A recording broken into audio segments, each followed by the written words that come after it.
Hello, everybody. I am super excited to chat with you guys tonight. I have been having all types of technical difficulties. I have also have family here as well. So if you can hear me, please put one in the comment section so we can get started because I want to make sure that y'all can hear me. We live and in color before we go ahead and get into this. So please put one in the comment section if you can hear me. So I just won't be talking. Hey, Tasha.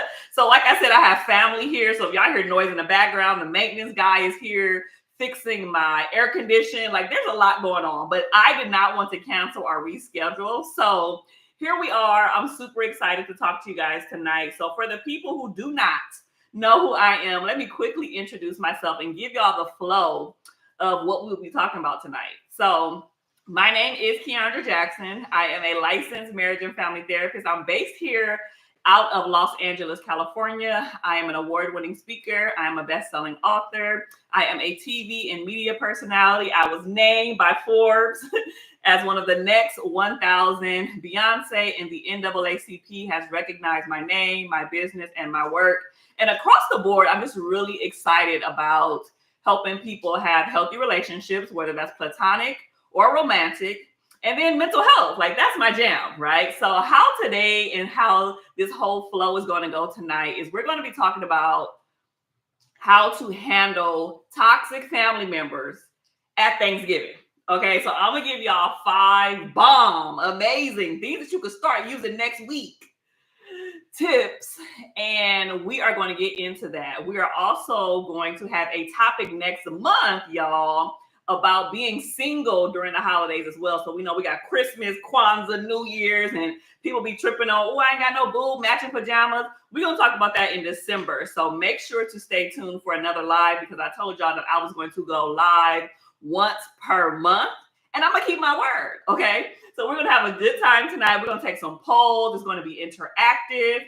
And then at the end of this, we're going to have a live Q&A for the people who want to stick around, who have questions, who want to go in. I am here. I am an open book. So look, let's get into it. So next week, y'all, is Thanksgiving. If y'all didn't know, it came around real quick. I can't even believe we are about to walk into 2024. Okay, like this year flew by, but next week is Thanksgiving. And I know a lot of you guys are going to be spending time with your family, with your friends. Some of y'all do like a friendsgiving instead of like a Thanksgiving. And essentially, you're just going to be with your loved ones. And one of the things that I know about spending quality time with the people you love is that it's all fun and games and it's a great time. But baby, there's always at least one, and in some people's cases, one or more toxic family members, toxic co-workers, toxic loved ones, toxic friends that is going to pop up and be doing the most, right? And then they're going to create an experience for you where it's just not really favorable. So there's always someone who's going to have an attitude. There's always someone who's going to make a little slick comment. There's always somebody that's going to be messy. There's always somebody that's going to say something about you, talk about you, bring up something that you did in the past, bring up some family secrets, want to be all up in and around and in your business. Like this is absolutely going to happen around Thanksgiving. And so for the people who are like, okay, I'm going to prepare myself. I'm not trying to pop off on nobody. I'm not trying to go to jail. I'm not trying to have a messed up experience. These tips that I'm going to give you tonight is going to be a game changer. So the first thing that I want to do for the people who are on here is I want to do a little poll. I wanted to make this like could be a little bit interactive. So we have a poll that I'm about to do right now. So hopefully y'all can still see and hear me. But the first question that I have for y'all tonight is, do you... Oh, my screen went black. Hold on, YouTube. I'm typing it out. Okay, I should have did this before. But do you have toxic family members? I want to take a poll. I want to find out because listen, it's gonna go down. So I want y'all to take this little poll that I'm gonna drop right here. And I just want to see for the people who are on here live, for the people who are going to be engaging with me tonight, I just want to see. Like, what is listen, before I even click finished, y'all said 100%. Like, heck yeah. I have toxic family members. I get it, right? Like, all of us have that. So I'm gonna give it a few more seconds to see if anybody else decides to have a little situation where they want to put it in there. Some people might not have toxic family members. I don't want to sit up here and act like every single family on the face of this planet is toxic and dysfunctional, because there are some really great and healthy family units out there. But the majority, y'all said, heck yes, I have family that are toxic. So that means this conversation is for you. That means you need to go ahead and share this to your other family members and your friends and the people who you know need this information, because it is going to be a game changer. So one of the things that I know about Thanksgiving, that it's supposed to be a fun, drama-free, full of food, and the whole point is to be thankful, right? That's what Thanksgiving is. Thankful. Thanksgiving. We should be giving thanks, right? So if you have toxic family members, as all of y'all have stated on here, these are some of the things that you need to do in order to handle them appropriately. Because we know that you can handle things in a positive light, but we also know that you can handle things in a negative way as well. So I want to make sure that you guys are doing things in the most positive light as possible. So look, the first thing that I want to talk to y'all about, and some of y'all not going to like this one, but we always got to start here. Okay, we got to start with self. The first thing that I want y'all to do is to check yourself. Check yourself before you wreck yourself. So when I say check yourself, I want to make sure that you are not one of the ones being toxic. That you are not the toxic family member. We always talk about pointing fingers. Oh, it's that person over there. I know that person gonna say something. I know I'm gonna have to do. But baby, is it you? Do we need to put the mirror up to you? Because if so, baby, we got some things that we need to change. So the first thing that we need to talk about is to make sure that you're not the toxic family member. In order for you to make sure that you're not the toxic family member, Tasha said, I agree. Sometimes we are the toxic person. Bing bong.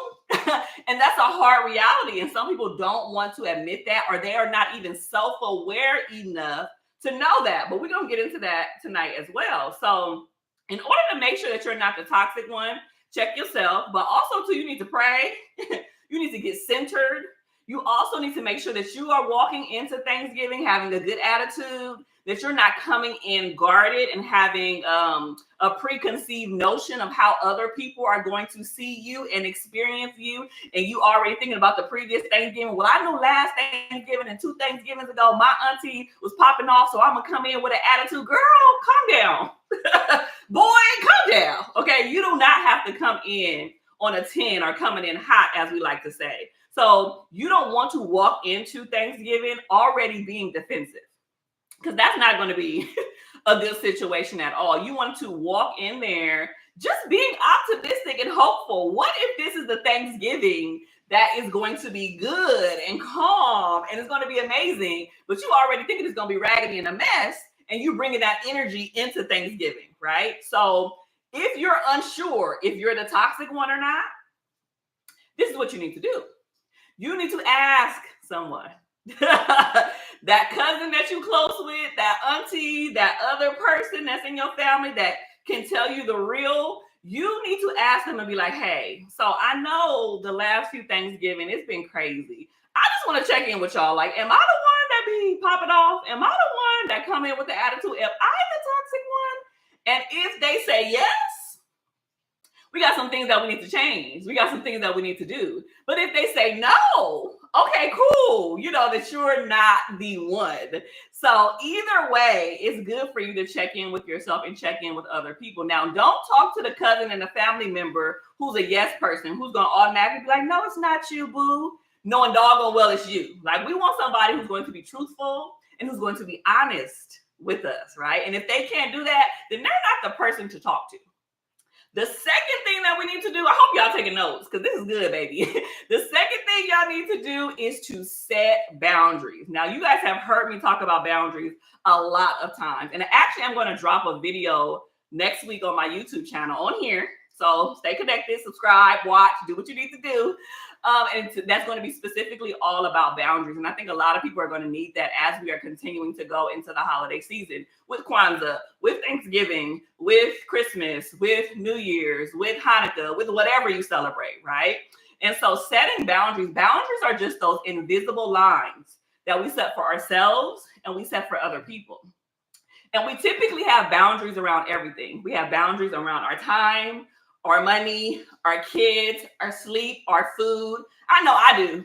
I don't know what y'all got boundaries on, but y'all typically have boundaries around things as well. But sometimes we don't think of it in that capacity. So you should have boundaries, though, around certain things. And so when we think about boundaries, it's important for you to understand what your boundaries are going to be at Thanksgiving. Right? So if you are going into Thanksgiving with a preconceived notion, I want you to wipe the slate clean. I want you to understand that you're going to have to set boundaries for yourself and set boundaries for other people. But you also can set like more tangible things. You can think about like, okay, cool, I'm coming home because I don't live where my family is, so to speak, but I don't want to stay at their house, right? So I might get a hotel for a few days instead of staying at my mama's house where there's going to be drama.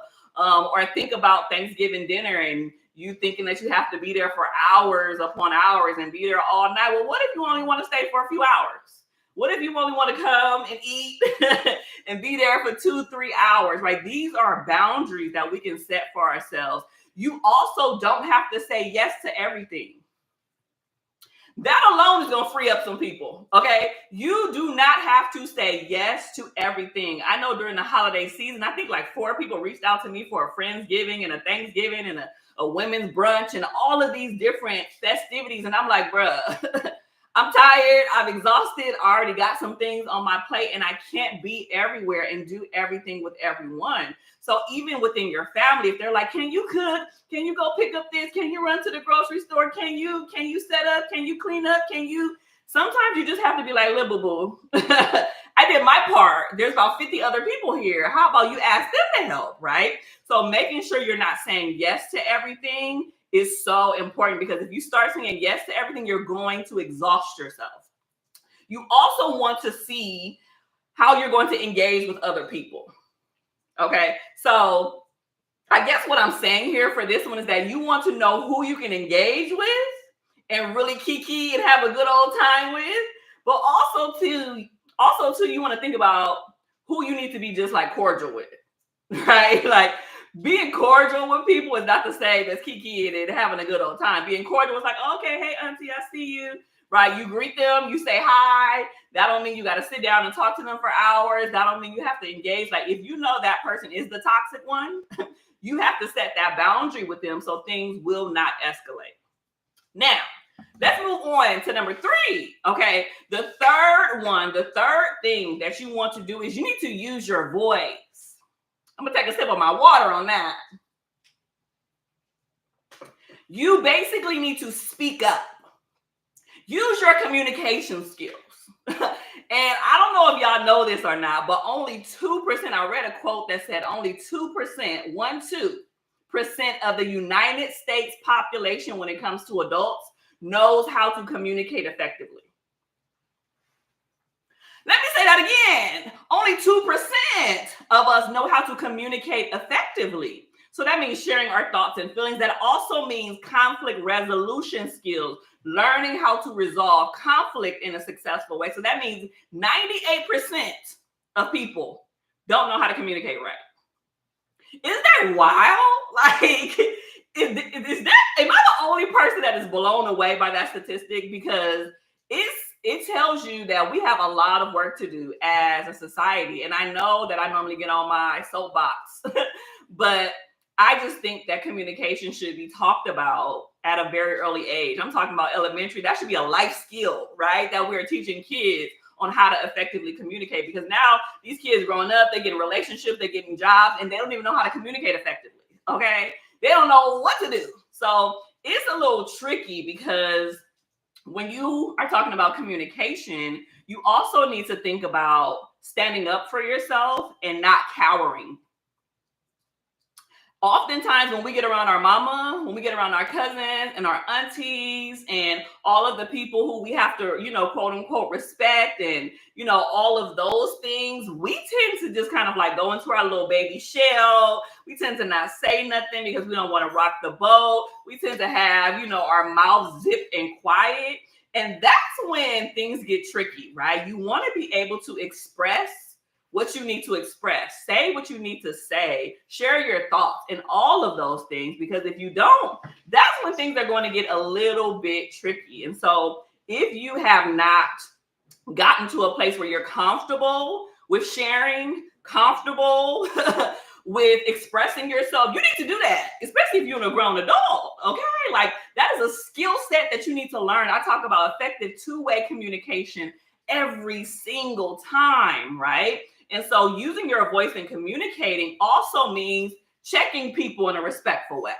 Tasha says, do you think it's the fight or flight response? We're going to talk about that. We're going to talk about that next, actually. Actually, that's the fifth point. So I'm going to get there, boo. I'm going to get there. Hopefully you can stick around. But this is the communication piece. This is where you have to use your words. This is where you have to be like, I don't appreciate you saying that to me. This is where it has to be like, when you said that to me, you hurt my feelings. This is where you need to be like, if you say that to me again, I'm going to end the conversation, or I'm going to walk away, or I'm not going to talk to you for the rest of the dinner. This is where you have to set your boundaries, say what needs to be said, because if not, then people are going to consistently run all over you. We teach people how to treat us, y'all. We teach people how to treat us. So if you never say anything to your mama, to your cousin, to your auntie, to your stepdaddy, to your whoever, they're going to think it's okay. And they're going to consistently talk to you that way and treat you that way over and over again until you say, no more, right? And even when you set the boundary, sometimes it's hard for people to keep the boundary, right? There's a difference between setting a boundary and keeping the boundary. A lot of us can set a boundary, but we don't keep it. We go back on our word. When we say we're going to do something, oh, it's fine this time, it's whatever, I made an exception. No, you can't do that. Because if you do, they're going to keep repeating it and thinking that it is okay when it is not. So look, let's take another poll. Are y'all ready for another poll? Give me some emojis, some hearts. Y'all know I'm high energy over here, okay? Give me something to let me know that y'all will be. Put something in the chat box. Is this good information? Has some of the things that I have shared already helping you? So as I am typing our next poll, I want you to show me some extra love. You know what I'm saying? Your girl be working hard out here for y'all. So let's put our next poll up. If Instagram, I need to end the last poll first. Duh. So we're going to end our last poll because 100% of y'all said that y'all have toxic family members. And let's start a new poll. So the new poll is going to be about our communication style. So before we move on to our next point, we are going to talk about how we handle conflict, right? Because we handle conflict in multiple different ways, okay? Some of us handle it in a positive way. Some of us handle it in a not so positive way. And I want to make sure that we are all on the same page in regards to that. So as I am typing in the last little bit for our poll that I want you guys to take, I want you to be honest. I want you to be as honest as possible, because if not, you're really just fooling yourself, essentially. You are literally fooling yourself. And I don't want that to happen for you. So we need to make sure that everything you are doing and saying is on point. I don't know why it's taking me so long to do this poll, okay? This is why next time I should have this queued up already. Okay, so last one, and then we are going to take this poll before we move on to number 4 and to number 5. So, how do you handle conflict? Because, woo, this is where it gets a little tricky. guess my responses is too long, child. Okay. So there's the next poll. The next poll says, how do you handle disagreements in any type of relationship, right? Because we could talk about platonic, or we could talk about romantic, but let's talk about how we handle them in relationships in general. So the first one is to compromise or meet in the middle. The second one is you ignore it. The third way is you argue till the issue or the problem is solved. And the last one is to have a calm discussion about the issue. And unfortunately, the sentence was too long, so it's supposed to have an E at the end of issue.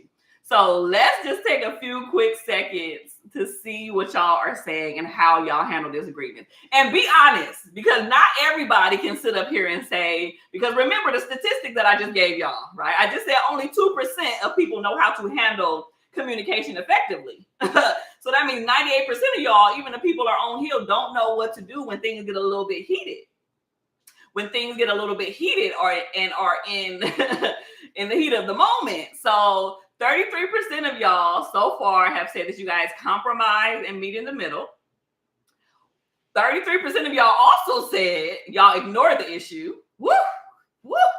Not ignore the issue, but I appreciate the honesty. I appreciate the honesty. 33% of y'all also said that you have a calm discussion about the issue. Nobody said that they argue till the problem is solved, and I know that's a lie. I know some of y'all you will argue somebody down to the ground. I see y'all do it all the time. I see y'all do it on social media in the comments when somebody disagrees with your post or disagree with what you say. Y'all be arguing, going back, and your thumbs be moving. So I know that's a lie, but I'm gonna stall y'all out. I really appreciate you guys taking my poll and just really being honest about how you handle disagreements, because it's a really important thing. Tasha says that poll needs to have multiple options. It does have multiple options. It depends on who the person is that I'm having a conflict with. That's a good point. Purple Rain 85 says, I don't like confrontation, so I'm always ready to compromise or meet in the middle. Arguments make me so anxious. Again, we're going to get to that too. We're going to talk about all of that in number 5. So thank you for sticking with me. So let's talk about the next one, which is number 4, which is know your limits. I'm not going to say too much about this, but I know during the holiday season, Thanksgiving in particular, we have a whole bunch of food. Well, I know my family do. Okay, we have potluck style where everybody kind of bring a dish and we just be eating. We be eating the same thing for like 2 days afterwards. Like, it's a lot of food. We have a lot of good time, a lot of laughs. And also, too, alcohol is involved, right? A lot of people might drink wine or beer or whatever your alcoholic options are. And so you need to know your limit when it comes to food and alcohol consumption, because not everybody knows how to handle their liquor well. Ooh. So there's going to be some people who can have a little glass of wine and it's going to calm their nerves, right? They're going to be chill. They're going to be like, that one glass of wine was exactly what I needed not to pop off. And then there's other people who know that they might have a higher tolerance when it comes to alcohol. So they may drink something harder or shots or whatever you and your family may do. And sometimes once you start doing that, that's when people get a little loosey-goosey around the lips. That's when people start saying crazy stuff. That's when people get real ignorant, right? And that's when some of the issues tend to happen. So knowing your limits isn't just around food and being gluttonous and overeating, being full and laying down and getting the itis. Y'all know what the itis, do y'all know what the itis is? Because if y'all don't, it's basically you getting real sleepy and tired after you eat. And it's a term that typically is used by Black people. You get the itis. So know your limits when it comes to alcohol and when it comes to food, because that can really just amplify a situation, or for some people, it can calm it down. Now let's get into number 5, which is the one that Purple Rain 85 was kind of hitting to, and also Tasha T was talking about as well. And then after that, we are going to get into a live Q&A. So if you have any questions, definitely start typing them in the chat box. So when I get to there, I can just scroll up and see, and we can keep this thing flowing. So when it comes to number 5 is managing your emotions. This is the hardest part for people. Because inevitably somebody during Thanksgiving dinner or Friendsgiving or whatever you having is going to say something's going to rub you the wrong way. You're going to reminisce. You might be triggered by something. A lot of people experience loss around Thanksgiving. There's so many different emotions that can happen, right? And so if you don't know how to calm yourself down when you get turned up and amplified and pissed or mad or sad or whatever the emotion is, this is where you can get into a lot of trouble. When your nervous system is doing some things. And this is what Tasha T was talking about when she said, is it a fight or a flight response, right? Typically, we have like a fight where it's like, run up, get done up. Like we are ready to argue. We are ready to go in on somebody. We are immediately ready to argue and have confrontation, right? Like we just stay ready on a 10. And if you are someone who has grown up in a poverty-stricken area or grew up in the hood, like let me just use the proper term, like you are hyper vigilant a lot of the time. So if someone says something or rubs you the wrong way, you are typically ready to defend yourself or protect yourself if needed, right? And the other thing is that's the fight, but the other one is a flight response. And a flight response is essentially like, I'm about to run, not necessarily because you're scared. In some cases, it could be because you're scared, but it's like your nervous system is saying, I got to get up out of here. And so you're like, whoop, I got to go. So you typically are either going to fight, you're typically going to have flight, which is like kind of run away, seek safety, make sure you are good, or you're going to have a freeze response. A freeze response is like, baby, I don't know what to do in this moment. I don't know if I should fight. I don't know if I should flight. I'm just stuck. I'm frozen. You ever seen like those movies or cartoons where it might be a big grizzly bear or something coming their way and they just kind of like standing there frozen because they're just shocked and they don't know what to do? Those are a few things that our nervous system does. And I think Tasha T made a valid point that a lot of our nervous systems get activated when we're around toxic family members. And that's why the whole managing of the emotions is important for us. That's why we need to be centered. That's why we need to be prayed up. That's why we need to have a therapist. That's why we need to talk about our thoughts and our feelings. That's why we need to release anger and aggression. That's why we have to do all of these things. And these aren't things that you should just do an hour before Thanksgiving. This is a lifestyle, right?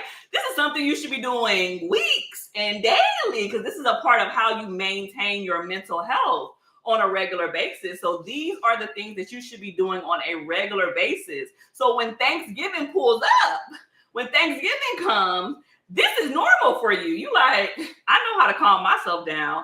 I know how to walk around the block. I know how to take some deep breaths. I know how to do what I need to do to calm myself down. And so implementing and figuring out what that looks like for you is what you need to do. How you calm down is way different than how somebody else calms down, right? And there's no right or wrong way, just as long as it's a healthy expression. So let me see. Let me respond to what Purple Rain 85 said. Purple Rain 85 says, I don't like confrontation, so I'm always ready to compromise or meet in the middle. Arguments make me anxious. I know a lot of people who feel like arguments make them anxious. And that's not necessarily a bad thing, but I also know a lot of those people struggle with communicating their needs and their wants because they feel like people are overbearing, or someone might be louder, or someone might be more aggressive, or someone might have a personality style that's a little bit more stronger and more blunt or more authoritative. And their personality is typically not like that, right? So in order for them to kind of avoid an increased interaction that might be negative, they tend to just be like, you know what, we need to figure this out. Let's meet in the middle, because if not, things are not really going to get resolved. But I want to encourage you or caution you is sometimes just because you compromise, that doesn't always mean that your needs got met. Sometimes you give in and just be like, okay, fine, we'll do that. Okay, fine, we can go there. It doesn't matter, whatever you want to do, right? That isn't always the healthiest thing. That might resolve the issue momentarily, but internally, that doesn't resolve the issue within you. Because what if what you wanted didn't get heard? You didn't feel seen. And that's a consistent pattern of things that happens with you when you're communicating with other people. And so I agree. I think Tasha T also says like it depends on who the conflict with. I think when you have conflict with certain people, you handle them different. You're going to have different conflict with your mama than you do your child. You're going to have different conflict with your auntie than you do your cousin. You know, sometimes that communication style is going to be, or that conflict is going to look different. And that isn't necessarily a bad thing, but it's just being aware enough to be able to be catered to the situation and not give like this cookie cutter conflict resolution skill or set to every single person, because it doesn't work that way for every single person, right? That's just like if you have multiple children, how you handle and discipline each child may be different. Some kids don't care about nothing. You can punish them, you can take things away, you can spank them if you are into that, and they don't care. There's other kids that's like, if you take something from them, their toys or whatever, their phone or iPad, they are losing their whole world. You know, other kids just act very good. So one just might need the timeout, you know? So the same thing applies for people who are, who you have in conflict with.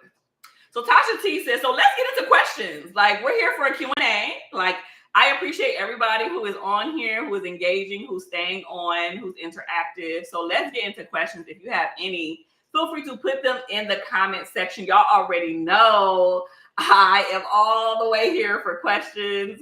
And so when you get the opportunity to ask me anything for free, because y'all know I love to send an invoice, okay? Y'all know I love to get paid for my time. So when I go live, these are the opportunities that you have to get your questions answered for free.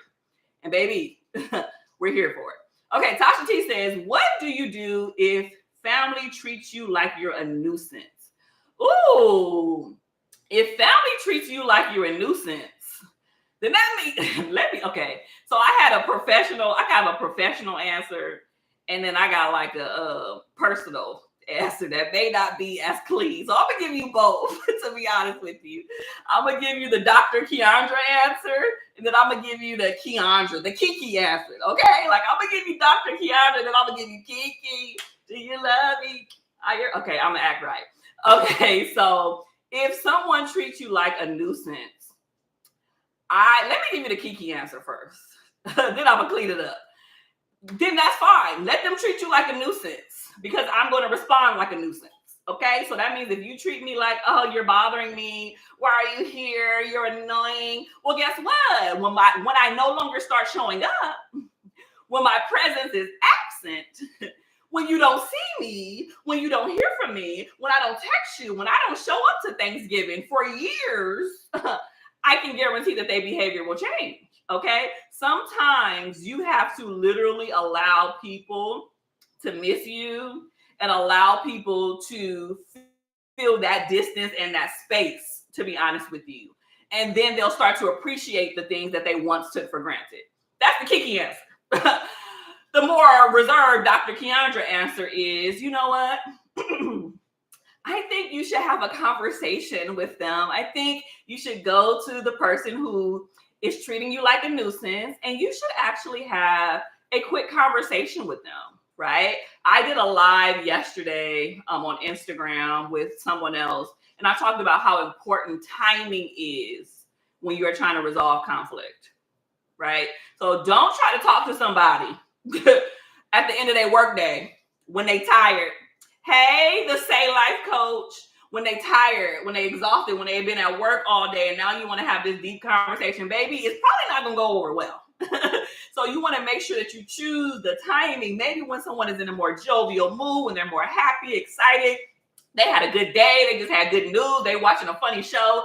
Those are the times that you need to be aware of to kind of like have those conversations. So if I were you, I would actually have the conversation with the person who you feel like is treating you like a nuisance, and say, just briefly say, hey, you know what? Every time I come around, whether it's for Thanksgiving or not, I feel like I don't belong here. Like, I kind of feel like you don't want me here. Am I making that up? Or is there something that we need to resolve here and talk about, right? And when you do that, like, give them the opportunity and the space to be like, yeah, girl, you've been annoying me since we were kids, or whatever they're going to say.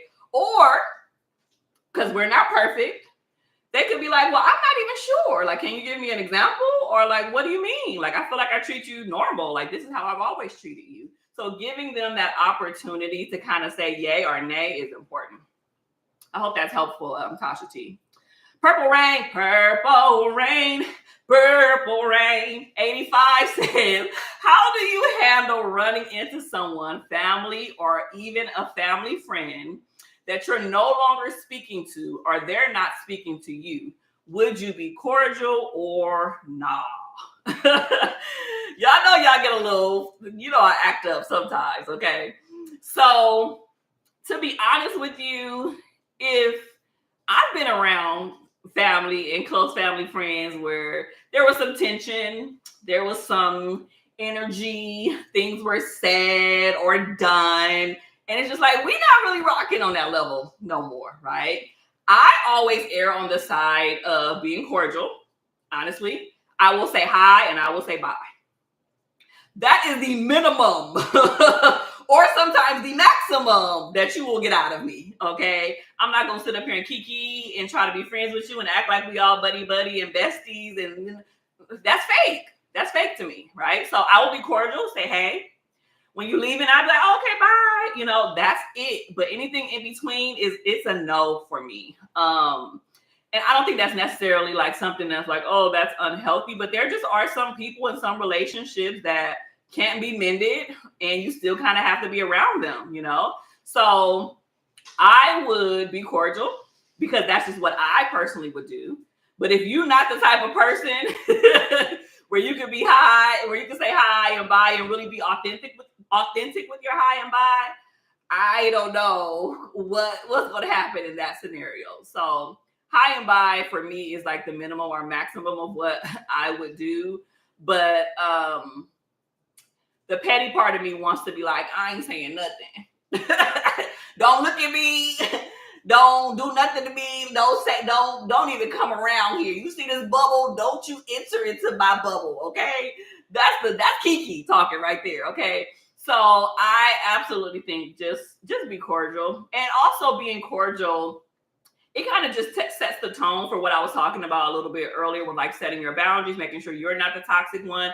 Because one little incident with you popping off or you saying something or them responding back to you can ruin the whole Thanksgiving situation, right? So not only are you ruining your experience at Thanksgiving, but now you're ruining everybody else's experience. And that isn't fair either, right?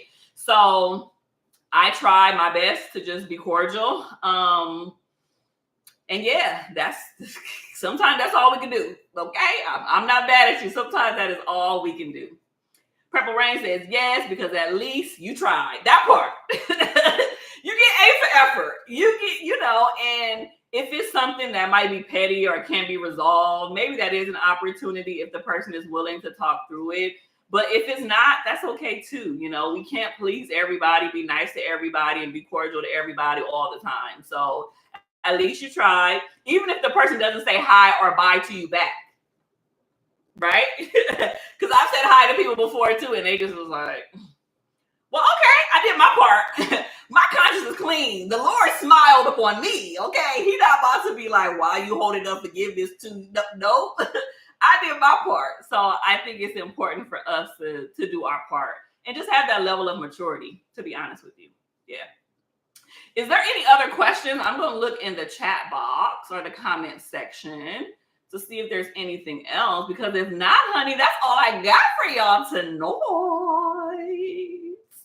So next month in December, we're going to have another live Q&A. And again, we're going to be talking about being single around Christmas, Hanukkah, Kwanzaa, whatever you celebrate, okay? Because we all know that we are going to have, or a lot of us are not going to have matching pajamas. Y'all know that. Y'all know the whole matching pajamas where you're supposed to show up to Christmas with matching pajamas with your boo. But if you ain't got a boo, you can't have matching pajamas with nobody. And now all your family's like, well, who are you dating? What's going on? Why don't you have babies? Why aren't you married? And you get all of those questions. I'm going to give y'all the rundown on how to handle that effectively. Absolutely. Just like we talked about today, I'm going to run it down, honey. So make sure that you stay connected with my page, my channel. It's going to be around this time, I think December 13th, 15th, one of them days, child. And we are going to talk about that next month. And I'm going to make the promise to consistently go live once a month for y'all because I know how important that is. That is going to be this Wednesday, December 13th at 5:30 next time. So thank you so much for joining, for taking time out of your busy schedule, taking time out of your night to chat with me. I hope something that I said and shared on here, you're very welcome, Purple Rain, said on here is helpful. If it is, make sure to share it with someone. Make sure to stay connected with my page, subscribe, like, comment, watch some videos. I know there's some other content on here that will be super helpful, but I appreciate you guys so much. The love is here, and I will see you next time. Good night. Bye.